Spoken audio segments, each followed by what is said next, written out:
Hello everyone and welcome back. We have flower letter number 17 in our Adelaide Magnolia series.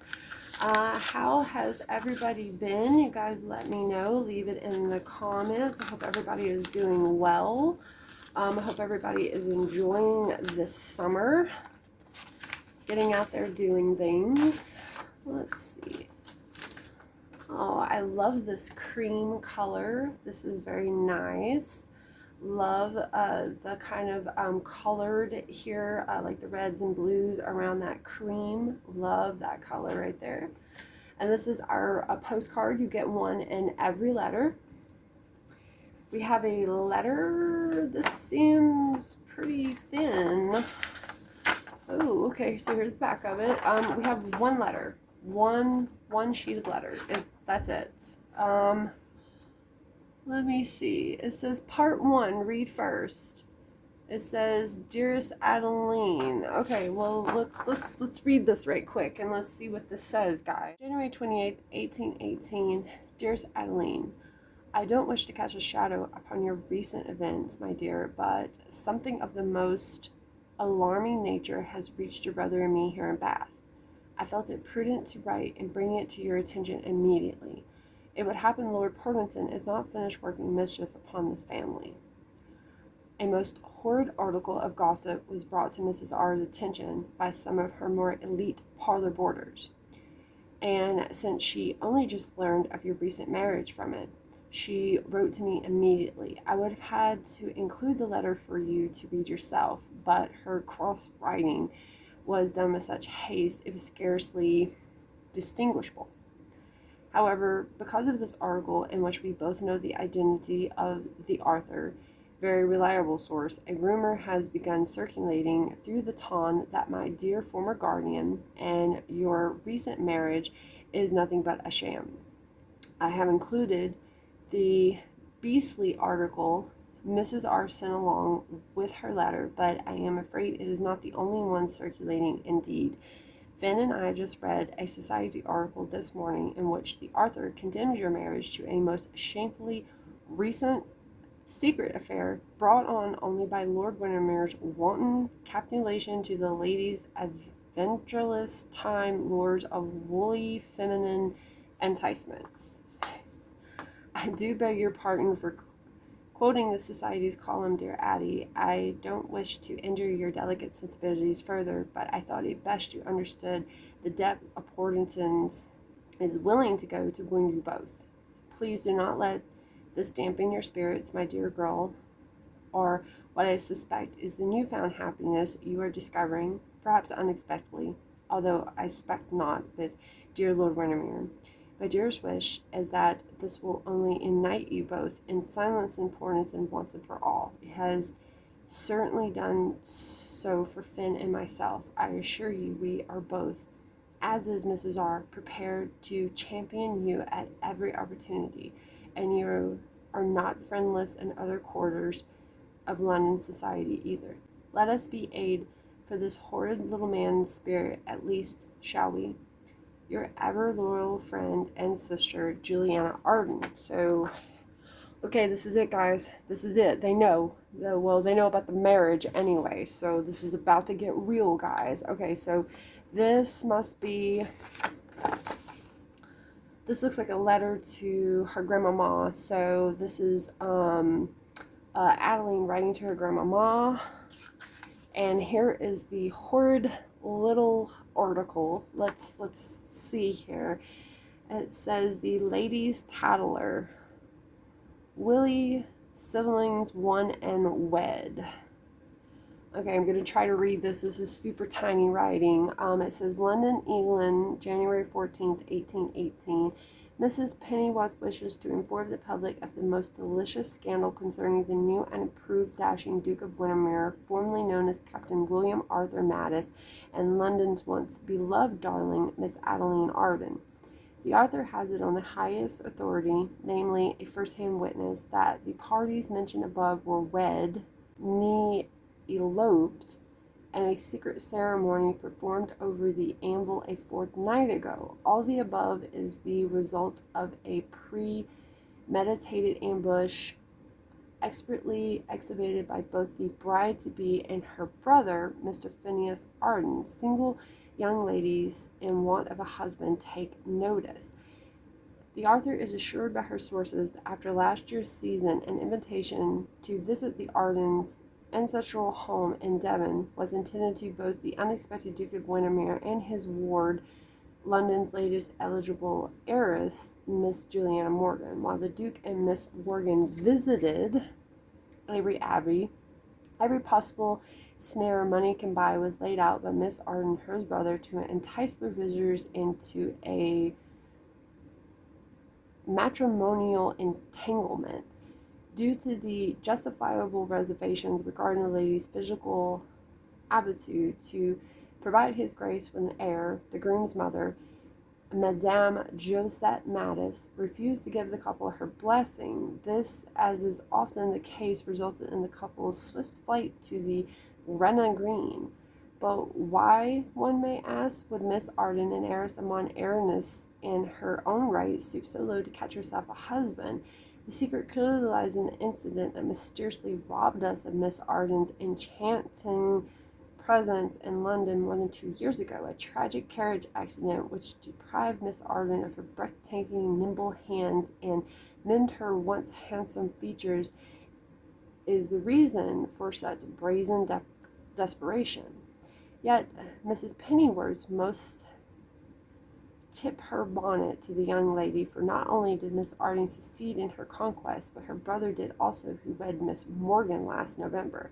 Within less than a month, the Willie Simlins secured themselves very comfortable matches indeed, and just in time for Christmas.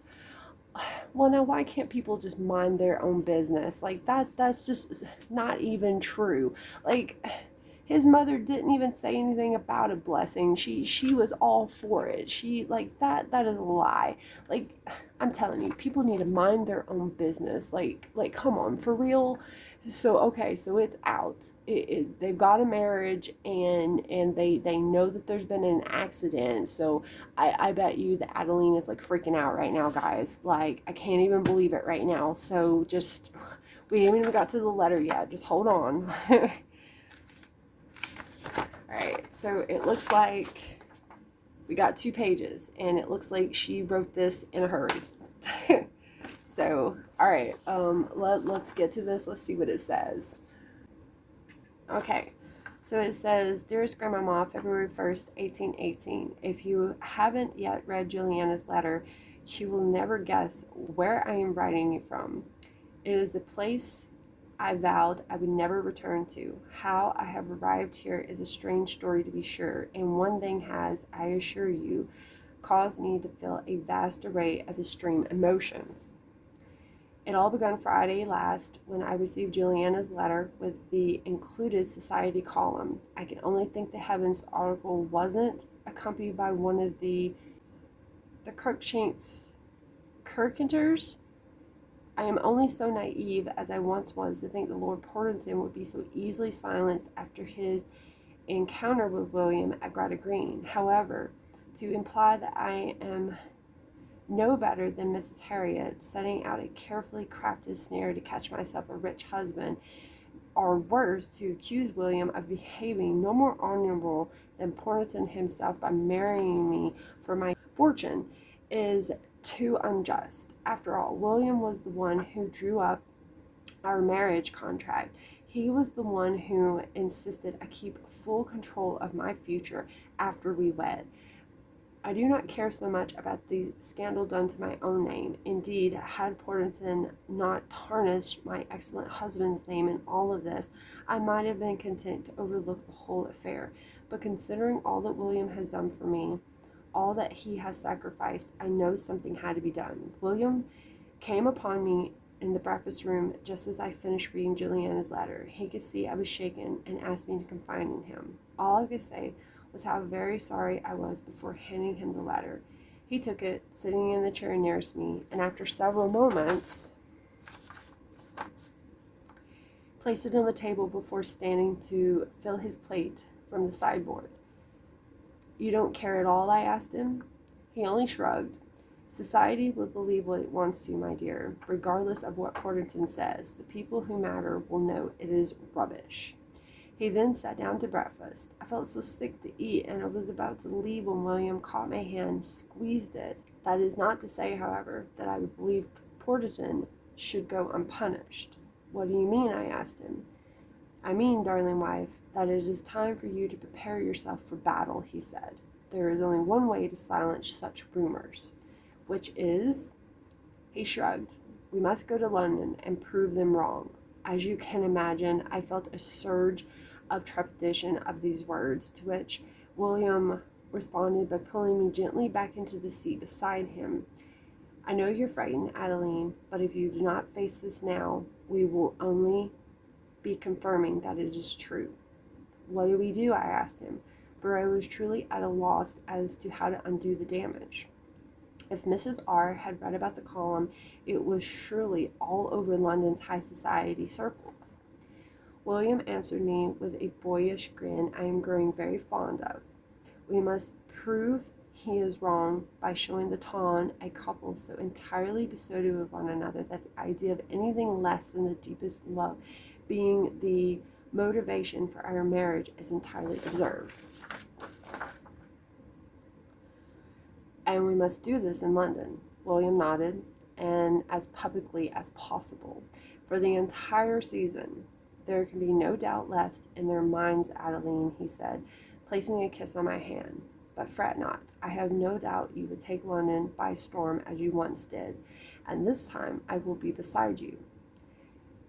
Were it not for his final words and my being so distractingly near him, I might have fled from the room as his suggestion of accompanying him to London. But the truth is, Grandmama, I suspected his hypothesis is right. Even more than that, I yearn for it to be. For you see, pretending to be bestowed with my husband will be much less exhausting than all the pretending not to be I have been doing these past 2 months. Consequently, the next morning I was packed and bearing a carriage destined for London. From the moment William climbed in and sat beside me until the moment we arrived, he held my hand. Whether this was to offer support or to keep me from stopping the carriage and fleeing back to Winter Castle, I don't know. Nevertheless, here I am, Grandmama, writing to you from the Windermere town house at Kingston Square. I am sitting in the library as I write to you. There is a painting of William and the old Duke above the mantelpiece that was particularly captured my attention since our arrival. The artist took liberties with his eyes, I'm afraid, for they are more green than gray. Even so, I can't help admiring the painting for the man. I do not know why God has felt to grant me such a husband as William. Maddest, Grandmama, I am in all that he did. Without William, I wouldn't have had the courage to return to London to attempt to face the demons of my past. Even so, I can't subdue the plain fear that being here and provoking such demons, provoking Lord Porterton like this, may rob me of sweet William forever. Our first public appearance as the embodiment of wedded bliss is tomorrow evening at the opera. The word about the Tawn is that Lord Porterton is expected to attend. He will join Lady Edwistle in her box. The Duke of Wellington has invited us to join him in his own. He is a particular friend and mentor of William's and has been made aware of Porterton's attention toward us. The Duke has gallantly pledged both his protection and support were needed. It is comforting thought. Wish us luck. Your loving granddaughter, Adelaide Magnolia, the Duchess of Windermere. And down here in red, you guys can go to the flowerletter.com webpage and you guys can learn about the Regency era and any other highlighted words that were in the letter.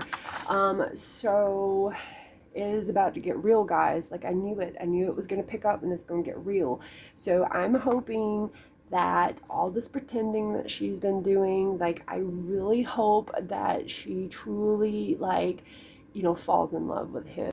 I really love how like William is taking it like really well, you know, and I love how he encourages, you know, that they play that game, you know, by pushing, you know, and being like, look, we love each other and all this and that, you know.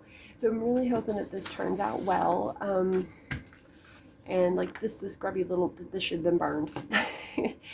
But I'm hoping that everything turns out well in the next coming letters. I mean, she seems super excited at the end of this letter, like about the whole thing, and I really hope the opera turns out really good and they rub it in everybody's faces.